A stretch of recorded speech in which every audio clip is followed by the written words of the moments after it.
Hello, welcome to Future Math Lab. The year 2026 has dawned. To celebrate the new year, let's start a fresh journey into mathematics. We'll build our knowledge step by step, basic, intermediate, and advanced. Our first topic is prime numbers. As the title says, we are going to answer the ultimate question. Is number 1 a prime? We start from the basics, so don't worry. Let's dive in. First, look at these two neighbors, 4 and 5. They sit next to each other, but their nature is completely different. Let's look at 4 first. Imagine we have 4 dots. Let's try to make a rectangle with them. What shapes can we get? First, we can line them up like this, a 1 by 4 rectangle. Is there any other shape? Yes, we can also stack them to make a 2 by 2 square. So for 4, we have a 1 by 4 shape and a 2 by 2 shape. Now, what about 5? For 5, we can make a 1 by 5 rectangle. But can we make any other rectangle? No, we can't. It only works in one single line. Do you see the difference? Let's begin our in-depth discussion on prime numbers. The numbers on the left are related to prime numbers. What is the definition? It is a natural number greater than 1 that has no positive divisors other than 1 and itself. There are 3 key points here. First, it must be a natural number. Second, it must be greater than 1. Third, it only has 1 and itself as factors. Think about 2, 3, and 5. Factors of 2, only 1 and 2.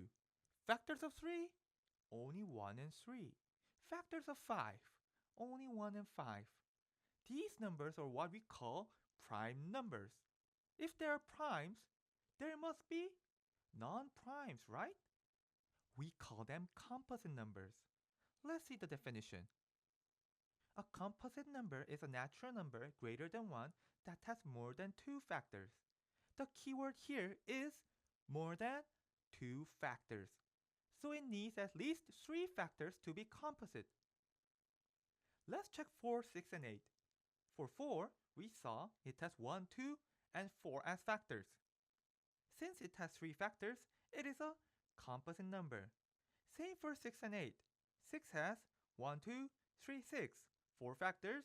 8 has 1, 2, 4, 8, 4 factors. They all have more than 2 factors, so they are composites. Now, back to our main question. Is 1 a prime number? Can you answer it now? Pause the video and think for a second. A few moments later. Whenever you are confused, go back to the definition.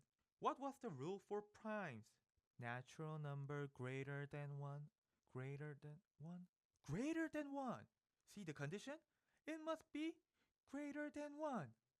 So number 1 cannot be a prime because 1 is not greater than 1. See? Definitions are powerful. They solve the mysteries. Now that we know the meaning, let's find them. There are infinite primes, but let's find the ones between 1 and 20. How? We use a method called the Sieve of Eratosthenes. First, is 1 a prime? No, cross it out. Next, circle 2. Now, cross out all multiples of 2. Why? Because multiples of 2, like 4, 6, 8, have 2 as a factor. So they cannot be prime. Goodbye, even numbers. Next, circle 3. And cross out all multiples of 3. Next, circle 5 and cross out multiples of 5. If we repeat this process, A few moments later. we are left with the survivors. These are the prime numbers under 20. So the answer is 2, 3, 5, 7, 11, 13, 17, and 19. There are 8 of them. I recommend memorizing these 8 numbers. It will be very useful later. If you have time, try finding prime up to 50 or 100. Here is a bonus challenge. It is the year 2026. Is the number 2026 a prime or composite? It looks big, but here is a hint. Look at the last digit. solve it and let me know in the comments below. So today, we learned what prime numbers are. Next time, we will talk about exponents.